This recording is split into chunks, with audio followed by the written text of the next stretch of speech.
I'm Molly White, and you're listening to the audio feed for the Citation Needed newsletter. You can see the text version of the newsletter online at citationneeded.news. Issue 75. Absolutely preposterous. Trump horrifies even some of his crypto-steeped fans by launching a meme coin before his inauguration, and a flurry of activity from the new administration signals what's in store for the crypto world in the next 4 years. This issue was originally published on January 24, 2025. Maybe it's just because I've been trying to keep up with the breakneck pace at which things are happening in the crypto world right now, but I'm pretty sure this past week was about a month long. There are not many people outside of the industry-funded, industry-silenced, and therefore heavily pro-crypto media world who follow crypto full-time. While there are journalists in traditional media who follow crypto, they often split their time with broader finance, tech, or politics beats and struggle to dive deeply into the topic or even separate the reality from the marketing and political PR. They also often face editorial pressures to give equal weight, as though industry spin and reality are two equally valid perspectives. While I knew this was going to be particularly important work going forward into the new United States administration, the events of the past week have highlighted that even more than I expected. This is why your support of Citation Needed is so crucial. Your pay-what-you-want contribution enables me to maintain my editorial independence, dedicate the time needed for deep investigation and for helping others in media and government understand this space, and keep all my work freely accessible to those who need it the most. I do not have any institutional or corporate backing, and am entirely supported by readers like you. If you value thorough, uncompromised coverage of the crypto world, the broader technology world, and their increasing impact on the rest of the world, please consider becoming a supporter today. You can subscribe at citationneeded.news/sign-up. Before I jump in, though, the announcement is live that I will be a featured speaker again this year at South by Southwest. I will be doing a featured session about crypto titled Speaking Truth to Crypto Power on March 7.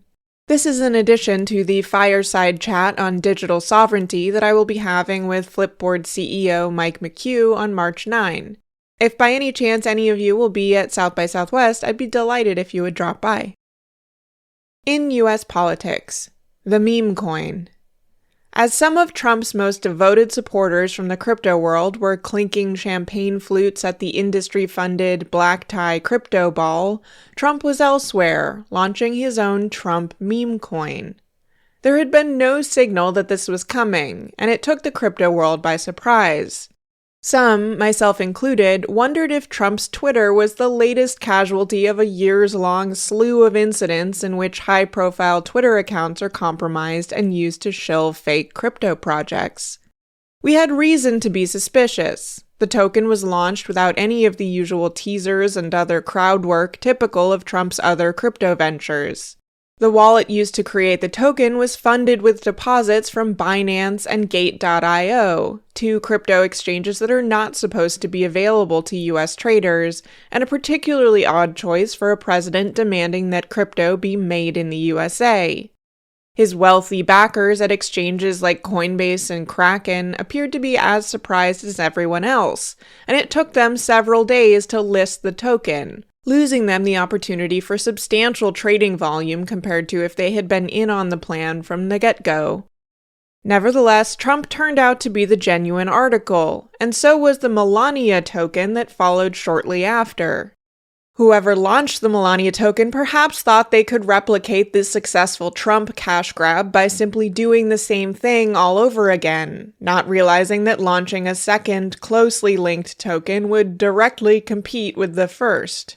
Indeed, Trump prices tanked 58% upon the Melania launch. The prices of both tokens have dwindled since, as meme coin prices often do.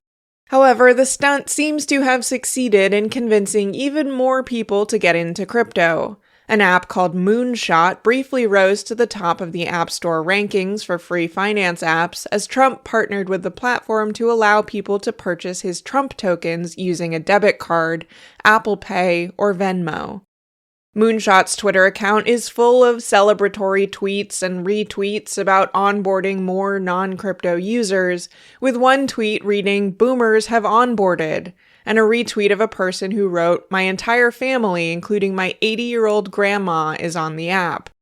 While the crypto world has been loudly all in for Trump, his meme coin stunt was a bridge too far for some. Crypto venture capitalist and enthusiastic Trump supporter Nick Carter, who was attending the ball when the token was launched, told Politico, quote, "It's absolutely preposterous that he would do this. They're plumbing new depths of idiocy with the meme coin launch."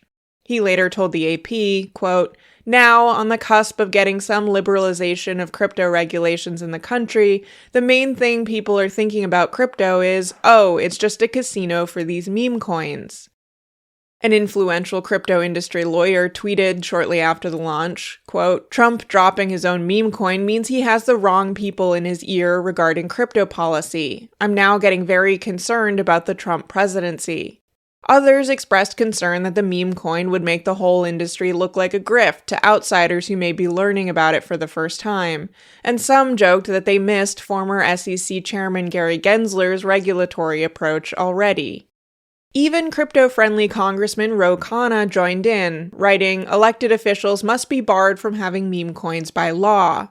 Senator Elizabeth Warren and Representative Jake Auchincloss, both Democrats from Massachusetts, have written an angry letter asking multiple government agencies how they intend to address, quote, "the unprecedented concerns posed by the launch of the Trump and Melania meme coins, including the threats from consumer ripoffs, corruption, and foreign influence, and President Trump's conflicts of interest." They note that, quote, "As president, Trump is responsible for nominating the leaders that will enforce our laws against crypto companies. This creates an unavoidable conflict of interest as he will be in a position to both benefit directly from the sale of the tokens while also setting the policy on how these markets are regulated." While a letter of this sort is no surprise from the staunchly anti-crypto Warren, Auchincloss has been a longtime vocal supporter of crypto. In my view, the meme coin launch only adds to Trump's long list of already very serious conflicts of interest.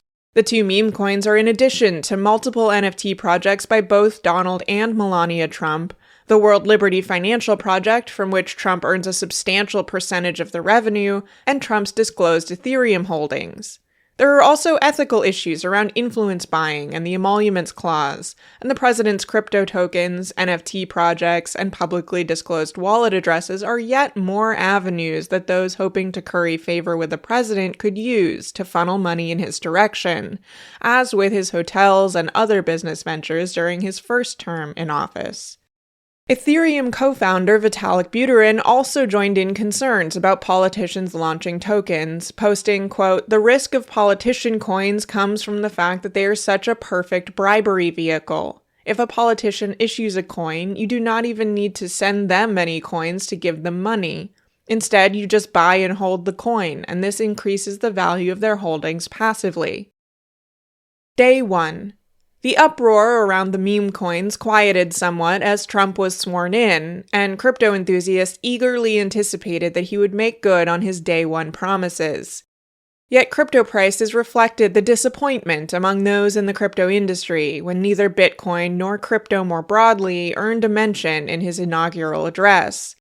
Promises to pardon libertarian and crypto martyr Ross Ulbricht on day one also went unmet.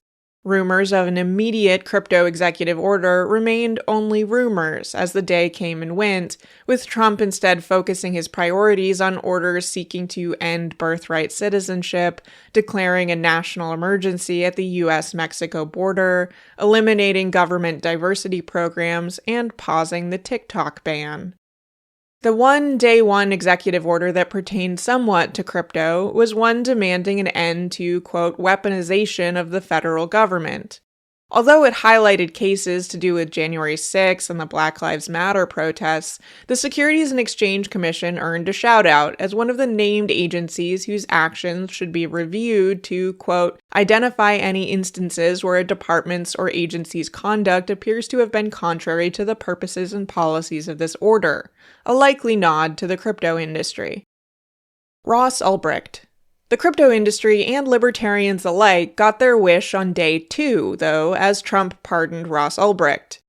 Ulbricht, the founder of the notorious Silk Road dark web marketplace, earned a sentence of double life in prison plus 40 years after he was convicted on charges including narcotics distribution, money laundering, hacking, and trafficking in fraudulent identity documents.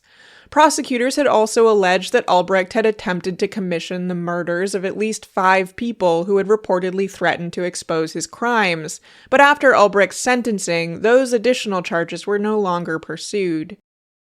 Trump was very clear in his announcement of the pardon that he had granted it as a thank you to the libertarians, for whom it has been a top priority over the past decade or so. Quote, I just called the mother of Ross William Ulbricht to let her know that in honor of her and the libertarian movement, which supported me so strongly, it was my pleasure to have just signed a full and unconditional pardon of her son Ross, he declared. This quid pro quo apparently won out over any interest from Trump in remaining consistent with his past, repeated statements that anyone convicted of drug crimes deserves death. Ulbricht is a free man now, and he may well also be a rich man soon. The crypto world has raised more than 2.7 bitcoins, priced at around $287,000, in donations, seeded with an initial deposit of $111,111 from the Kraken cryptocurrency exchange. But he may not need the donations. A director at Coinbase identified around 430 bitcoins likely belonging to Ulbricht. Quote, back then, these were probably dust wallets, said the Coinbase executive, referring to wallets containing very small amounts of Bitcoin that get trapped in those wallets because they fall below amounts required to pay transaction fees. However, as the Bitcoin price increased dramatically over the years, those 430 Bitcoins, which would have combined to a few $100s around the time Ulbricht created the Silk Road, are now priced at around $47 million. Whether Ulbricht still has the keys to access these wallets remains to be seen. Some have also wondered if Ulbricht might regain access to the billions of dollars in Bitcoin he forfeited during his case now that he's been pardoned. This seems unlikely, as the pardon does not erase the underlying conviction and does not overturn civil forfeitures. Crypto Executive Order. On day 4, the much-awaited crypto executive order finally appeared, much to the industry's relief. However, the order was not what everyone had hoped. Many had dreamed it might institute the strategic Bitcoin reserve that has been the topic of much discussion and has left many Bitcoiners with cartoon dollar signs in their eyes. Instead, the order does a few things.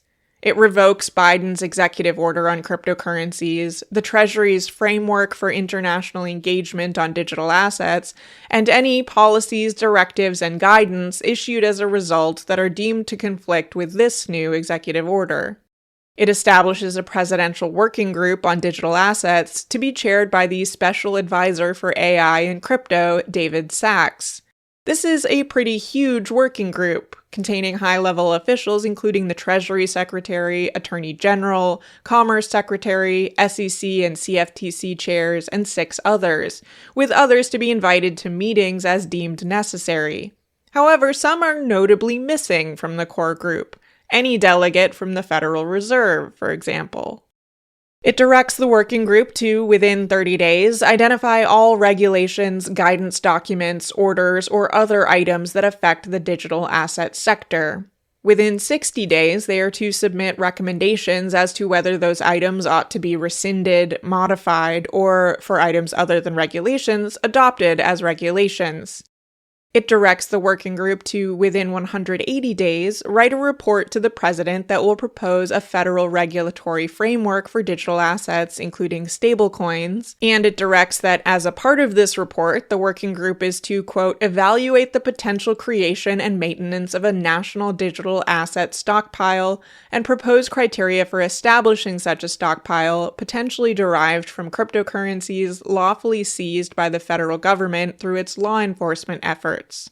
And it prohibits actions that would, quote, establish, issue, or promote central bank digital currencies, or CBDCs.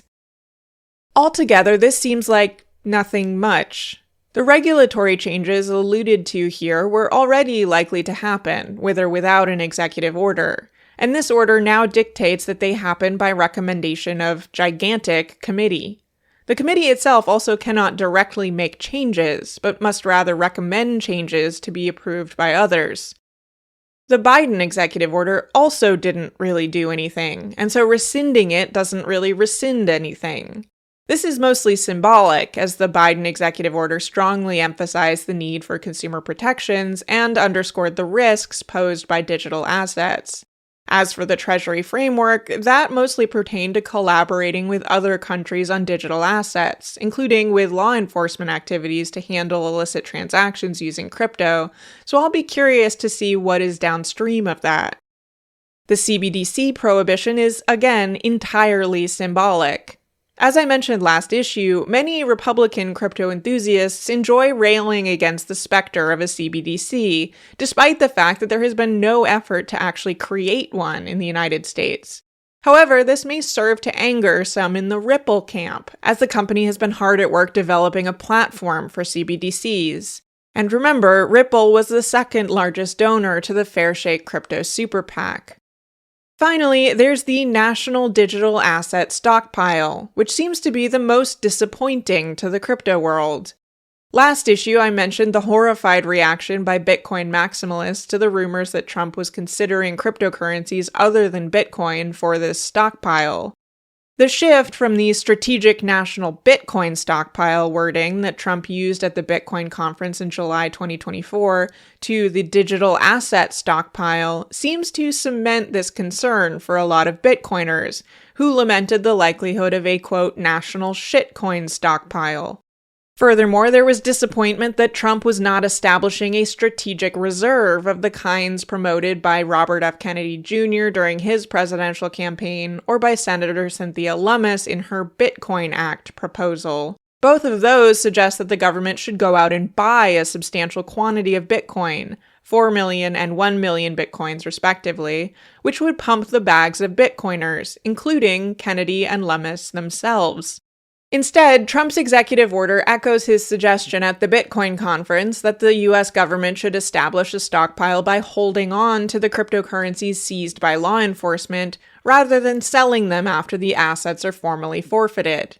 As I wrote in issue 70, Trump fails to acknowledge that much of the time when the government seizes crypto assets and then sells them later on, the proceeds are returned to the victims of the crime. Trump's plan, at least as elucidated on stage in July, is to put a stop to this practice and instead hold on to those assets that he himself stated had been stolen from people like those in the audience. There's also some disappointment that Trump did not create a strategic stockpile or reserve directly. His promise at the Bitcoin conference that, quote, if I am elected, it will be the policy of my administration, United States of America, to keep 100% of all the Bitcoin the U.S. government currently holds or acquires into the future, has now become a sub-bullet point in an executive order instructing that an 11-person committee, led by a venture capitalist fond of non-Bitcoin cryptocurrencies, quote, shall evaluate the potential creation and maintenance of a national digital asset stockpile and propose criteria for establishing such a stockpile. After they submit their recommendation in their report, it will be passed over to Congress for further arguing. As Lola Leitz wrote on Twitter, quote, not gonna lie, Trump being wooed by the crypto industry to the tune of hundreds of millions of dollars, only to drop an executive order that establishes a working group to maybe build a stockpile by stealing your coins is pretty legendary. Elsewhere in government. Senator Cynthia Lummis, a Republican from Wyoming, faked out the Bitcoin markets by tweeting, quote, "Big things are coming," with the eyeballs emoji, and with the B in big using the Bitcoin symbol. Then she tweeted, quote, "Stay tuned for 10 a.m. Bitcoin prices jumped on the news, as many anticipated that it would, for some reason, be her announcing the Bitcoin Strategic Reserve. Instead, at 10:44 a.m., she tweeted that she was, quote, "honored to chair the Senate Banking Subcommittee on Digital Assets," something Punchbowl News journalist Brendan Peterson had reported weeks ago. Personally, I think it's not great that a senator who personally holds Bitcoin can move Bitcoin markets by a couple $1,000s with just a tweet. And it's not great that someone with a financial stake in crypto is tasked with regulating the sector. The subcommittee is stacked with crypto proponents, with pro-crypto Ruben Gallego, a Democrat from Arizona and recipient of $10 million in CryptoPac funding, serving as the ranking member. Pro-crypto Republicans Bernie Moreno from Ohio, recipient of $40 million, Dave McCormick from Pennsylvania, recipient of $35,000, Tom Tillis from North Carolina, and Bill Hagerty from Tennessee are also taking seats. However, the Democrats besides Gallego on the committee have historically been skeptical of crypto. Mark Warner of Virginia, Chris Van Hollen of Maryland, and Tina Smith of Minnesota. Over at the SEC, Gensler has stepped down as anticipated and is being replaced in the interim by the crypto-friendly Mark Uyeda, who has served as a commissioner at the SEC since 2022. Uyeda will likely be replaced by Trump's nominee Paul Atkins. Uyeda quickly announced that he would be forming a, quote, crypto task force dedicated to developing a comprehensive and clear regulatory framework for crypto assets, which will be headed by fellow crypto-friendly Commissioner Hester Pierce. In a press release, the agency signaled its new direction by criticizing its own past actions. Quote, "To date, the SEC has relied primarily on enforcement actions to regulate crypto retroactively and reactively, often adopting novel and untested legal interpretations along the way. Clarity regarding who must register and practical solutions for those seeking to register have been elusive. The result has been confusion about what is legal, which creates an environment hostile to innovation and conducive to fraud." The SEC was also quick to rescind SAB 121, the controversial rule that Congress nearly overturned last year before Biden issued a veto based on concerns about, quote, jeopardizing the well-being of consumers and investors. Quote, "Bye-bye, SAB 121, it's not been fun," wrote Pierce on Twitter. This rescission will make it easier for banks to get into the crypto custody business.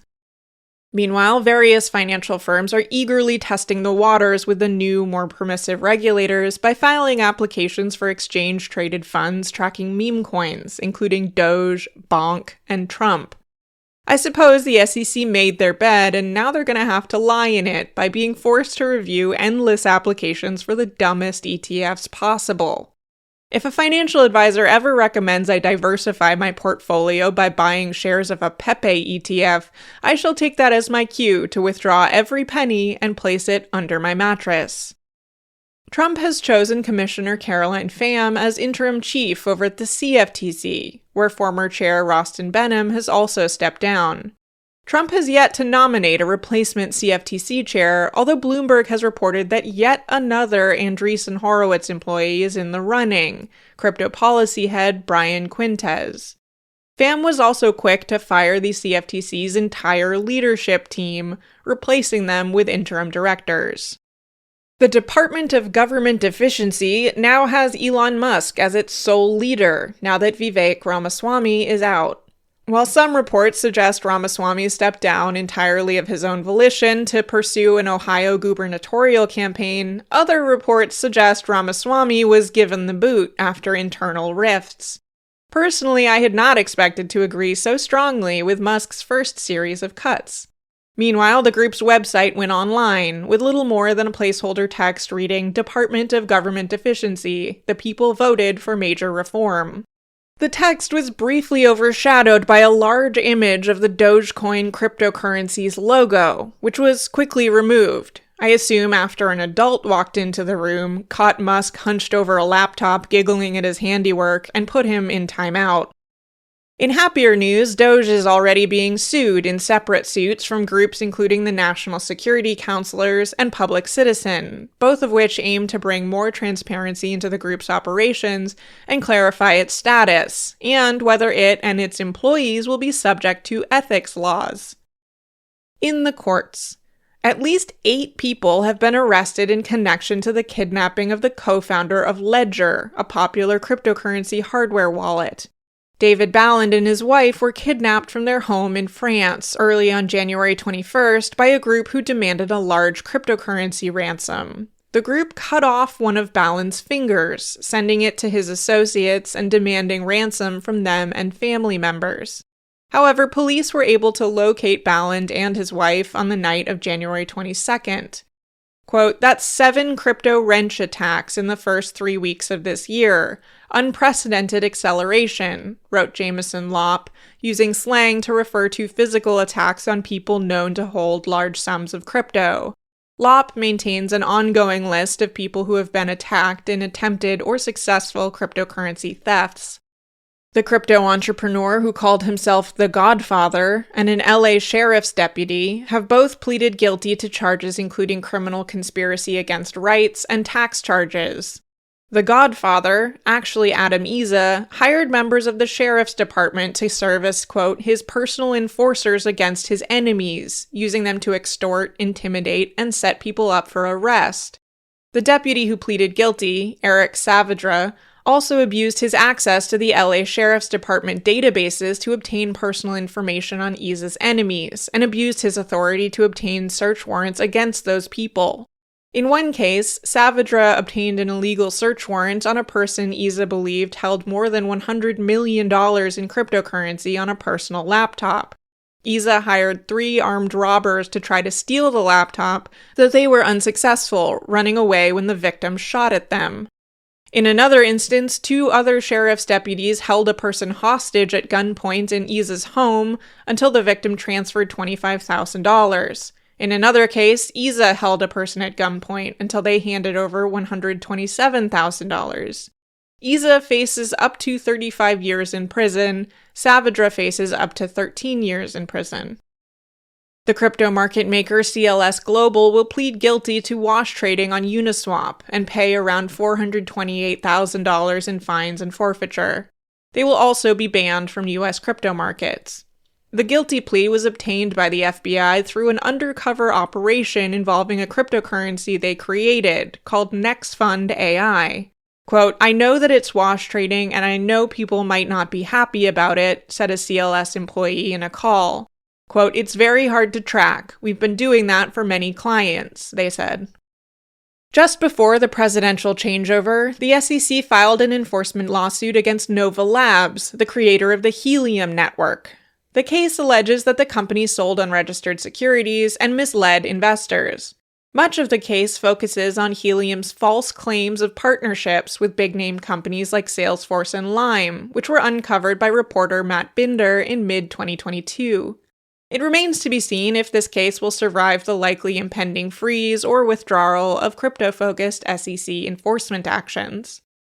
Coinbase has filed its anticipated request to appeal with the Second Circuit after being granted permission and a stay of the lawsuit from the SEC in the lower court. Quote, "This case cries out for the court's immediate attention," they argued. Quote, "Whether secondary market trading of digital assets falls within the federal securities laws is a question of immense importance to the crypto industry, consumers, financial institutions, and lower courts in need of guidance. This case presents an ideal vehicle to address that question and provide clear rules for this multi-trillion-dollar industry." In bankruptcies, WazirX has gotten the okay from a Singapore court to begin returning funds to customers after the court determined the platform was not responsible for the theft. The attack has since been attributed to North Korean state-sponsored hackers. Given that the customer's funds are in North Korea somewhere, the platform will be reimbursing victims with recovery tokens, which are sort of like an IOU. The company hopes that platform revenues, funds generated by a new decentralized exchange that WazirX is planning to launch, and any recovered stolen assets will eventually be able to repay their customers to the tune of $235 million. Elsewhere in crypto. Binance Labs, the venture capital arm of Binance, is being rebranded to YZ Labs and turned into founder Changpeng Zhao's family office. Apparently, this is somehow permitted, even though CZ was prohibited from, quote, any present or future involvement in operating or managing Binance as a part of his plea agreement. Ethereum. Ethereum is having a bit of a crisis lately, particularly as popularity around meme coins have caused Solana to surge while Ethereum has seemed relatively stagnant. That, combined with the impression that some of the Ethereum Foundation's development has stalled, disagreements over direction and spending, and a series of conflict of interest scandals several months ago, have resulted in a loss of faith in the Ethereum Foundation. Some have called for the ouster of the Foundation's executive director, Aya Miyaguchi, who has held the role since 2018. Ethereum co-founder Vitalik Buterin announced on Twitter that, quote, we are indeed currently in the process of large changes to the Ethereum Foundation leadership structure, which has been ongoing for close to a year, outlining some of the changes they were pursuing. However, he clarified that they were not looking to begin joining the kinds of aggressive political lobbying efforts that have been happening from elsewhere in the industry, nor were they looking to, quote, execute some kind of ideological vibes pivot from feminized WEF soy boy mentality to Bronze Age mindset. Buterin later emphasized that he was in charge of decision-making around the Ethereum Foundation's leadership team and put his support behind Miyaguchi. He condemned those who were seeking to exert pressure to force Miyaguchi out, and called out a series of tweets that advocated for, quote, bullying her out, or made violent threats against her. Amid the shakeup, core Ethereum developer Eric Connor announced he would be leaving after 11 years. Quote, I am no longer a .eth, he wrote. Quote, perhaps someday those in leadership roles will realign with the community, but for now I am out. He continued, quote, it's beyond exhausting to hear stuff like stop being mean used as an excuse to ignore the mandate coming from the community. We are here to change the world, not create a safe space. The Web3 is going just great recap. There were 7 entries between January 17 and January 23rd, averaging 1 entry per day. $71.25 million was added to the Grift counter. Femex hacked. A Singapore-based cryptocurrency exchange called Femex has suffered a hack of some of their hot wallets, with losses amounting to around $70 million. Early analysis suggests that this attack is one in a long string of attacks perpetrated by North Korean cyber attackers who have pulled off other high-value crypto heists in recent years. Trump inauguration pastor launches a meme coin that tanks by over 90%. The pastor who delivered the benediction at Trump's inauguration was in such a rush to launch his meme coin that he was still wearing his outfit from the inauguration when he recorded a video hours later to announce, I need you to do me a favor and go and get that coin in order for us to accomplish the vision that God has called us to do in our earth. Apparently, God's vision also involved the coin rapidly losing the vast majority of its value. Everything else. Thorchain is insolvent. A Trump cross-posting Twitter account advertised fake meme coins that made $1.25 million. A Students for Trump co-founder, Ryan Fournier, admitted to rug-pulling a meme coin while trying to deny rug-pulling the meme coin. Melania Trump launched a meme coin of her own, tanking her husband's in the process, and Trump launched a shitcoin. In the news. Crypto conversations. I talked to a lot of journalists about crypto this week. I suspect I will be talking to a lot of journalists about crypto a lot going forward. Some of these conversations were with CNN, Vox, the Saturday Paper's 7 a.m. podcast, and Background Briefing. I didn't directly talk to the New York Times, NBC News, Inc., Futurism, AFP, or the Byline Times. I don't think. I'm a little delirious, but they cited my work, which I'm always happy to see. Having gotten over the apparent fleeting distraction that was the inauguration, Elon Musk and other wealthy and influential members of the tech oligarchy have been back to attacking Wikipedia again. I spoke about this rapidly intensifying trend with Catherine Fung at Newsweek, who wrote an article titled, Why is MAGA Setting Its Sights on Wikipedia? That's all for now, folks. Until next time, this has been Molly White. Thanks for listening to this issue of the Citation Needed newsletter. If you would like to support my work with a free or pay-what-you-want subscription to the Citation Needed newsletter, or if you would like to receive these issues in your email, go to citationneeded.news/sign-up. If you enjoyed the podcast version of this episode, please consider leaving a rating or review in your podcast player of choice.